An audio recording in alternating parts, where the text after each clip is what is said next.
Hello and welcome to fall semester 2023. My name is Professor Margaret Hankinson. I'm a professor of political science at UWM at Waukesha, and I will be your instructor this semester for American government and politics. I'm super excited to get going this semester. I hope you are too.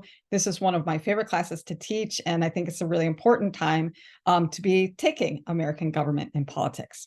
So this is a short video that's designed to introduce you to what you're going to be learning about during this semester. Now, I will say that, as you know, this is an online asynchronous class, so we don't meet together in an actual classroom. We meet together on Canvas, but there's no set meeting time. And then, you have things that are due and you have a schedule that you follow. But the nice thing about an online class is you can kind of work at your own pace on that during the week. You can complete assignments as you have time to do that. I know that it can be challenging to take an online class, but I've really designed this class to make it as accessible and as easy to navigate as possible. And also I've designed it so there are a lot of opportunities to interact with the people you're taking this class with. I have online office hours, and also we do a lot of discussions. So hopefully you'll feel by the end of the semester that this class wasn't that much different than taking a face-to-face class. So like I said, this video is designed to introduce you to what you're going to be learning about during the course of this semester. The first thing to keep in mind is that there are three major units for this course, okay? So the course is sort of broken up into three units. The first unit that we're going to be tackling is the unit on the foundations of American government. The second unit will look at the institutions of American government: Congress, the courts, the Supreme Court, and the presidency. And then the third unit, we're going to dig in and look at actual politics in American government. Okay, so let's go into a little bit of detail about what each of these units will contain. That'll give you a better sense of what you're going to be learning about this semester. So the first unit that we're going to be taking a look at, it's called the foundations because that's what we're going to be looking at. We're going to be looking at the values and principles that provide the foundation for democratic governance in the United States. So in this unit, you're going to have an opportunity to read the founding documents, the documents that basically provide the foundations for this American democracy.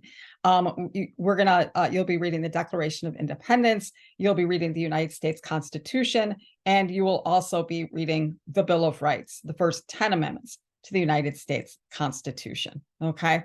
And so, a very important aspect of American government is understanding how it's organized, and that comes through our Constitution, and also understanding the key values and principles that guide us, starting in the 1770s, but moving through to the 21st century today, and obviously, hopefully, forward as well. In this unit, you're going to be learning about the concept of federalism, which is the key concept for American government. That is the power sharing relationship between the national government and the state governments. Our founders really wanted to make sure, since they came out of a monarchy as colonists, they wanted to make sure that power wasn't consolidated in the hands of any one entity. They wanted a power sharing relationship between the national and state governments, and that's what you get with federalism. In this unit, you're also going to be learning about civil liberties and civil rights, okay? Those are also, you can't have a democracy without vibrant civil liberties and also without vibrant civil rights. So what's the difference between civil liberties and civil rights? Well, civil liberties are the personal freedoms that we have that are necessary for a democratic society. A lot of times I tell students that the civil liberties are a thou shalt not, okay? We're telling government what it cannot do. It can't take away your right to speech. It can't take away your right to freely worship, or it can't force you to worship religiously. It can't impinge upon the freedom of the press, etc. So there's a lot of liberties that we're going to be taking a look at this semester. And we're also going to learn that even though you have these liberties, that government does impose upon those liberties at times. There's a balance between the rights of the individuals and the interests of the state.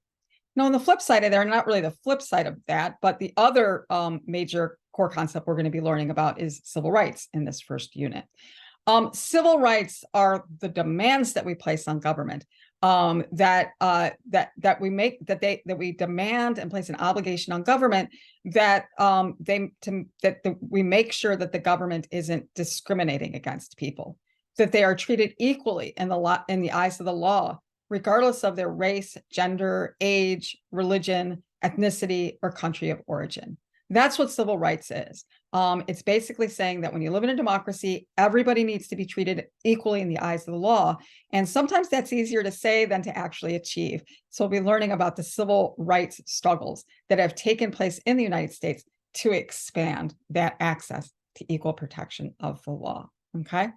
And so the first unit, it really will provide you for the foundations that you're going to need to better understand the 2 units that follow. The second unit that you'll be learning about is about the institutions of American government. And so if you don't know a lot about Congress and you want to learn about the difference between the House of Representatives and the United States Senate, if you don't know a lot about the presidency, how it's organized, what the powers of the presidency are, if you want to learn more about the U.S. Supreme Court, its powers, and also the federal courts that undergird the Supreme Court, this will be the unit for you, okay? Because you're really going to be learning about the structures and the processes of the federal institutions that govern over the United States, okay? And so you'll learn about how laws are made. You'll learn about the difference between the House and the Senate, et cetera, okay? But you'll also be learning about the federal executive branches as well, the presidency, and how laws are put into place through the federal bureaucracy, okay? And then, as I mentioned, the final institution that we're going to be taking a look at is the Supreme Court of the United States, looking at the federal courts system. I teach a class on civil liberties, so I know a lot about the Supreme Court and what they do, and it's one of my favorite institutions to teach about and to study. So you're going to learn about how the federal courts are organized, you're going to learn about the powers of the Supreme Court, and you're going to be learning about the extremely important role that the Supreme Court plays in determining the constitutionality of law, what is constitutional and what is not, and the impacts that that has on the real lives of people in the United States.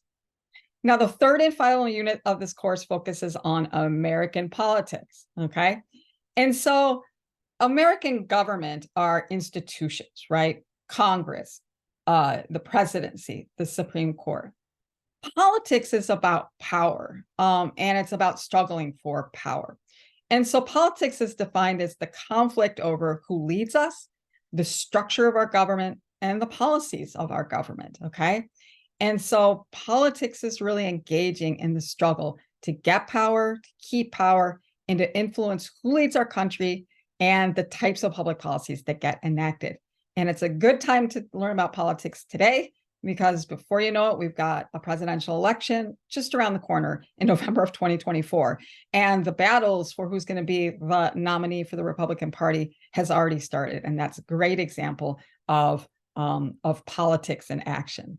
So in this unit, you're going to be learning about political ideologies such as liberalism and conservatism. Those are the 2 dominant ideologies in the United States.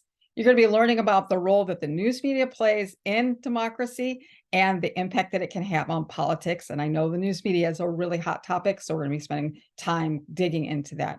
And then you'll also be learning about how you can participate in politics, okay? In particular, the role of voting, of the voting rights that you have, and also how you might want to get involved in campaigns and elections if you're like really wanting to get, or protesting or any sort of political activity that you might want to be involved in. So that's a major outline of the course, okay? Foundations, institutions of government, and then taking a look at the politics of American government. And so I think that you'll find this class to be really engaging. I think you'll have a lot of fun. We do a lot of fun and interesting assignments. We have many discussions that revolve around, you'll see it as you're looking on the Canvas site. So we discuss like the meaning of what it means to be an American. We debate whether or not the founders should be celebrated. Later on in the class, we talk about whether the Electoral College should be dismantled, should be abolished. You're going to be writing some short papers this semester. You're going to be writing a letter to Congress, a simulated letter. You don't need to actually send it. Trying to persuade a member of Congress to support a particular bill, and other activities as well, okay? So I'll let it to you, up to you. This whole first week is dedicated to learning about how this government is structured, or I'm sorry, not how this government is structured, but how this course is structured and what you're going to be doing throughout the course of the semester.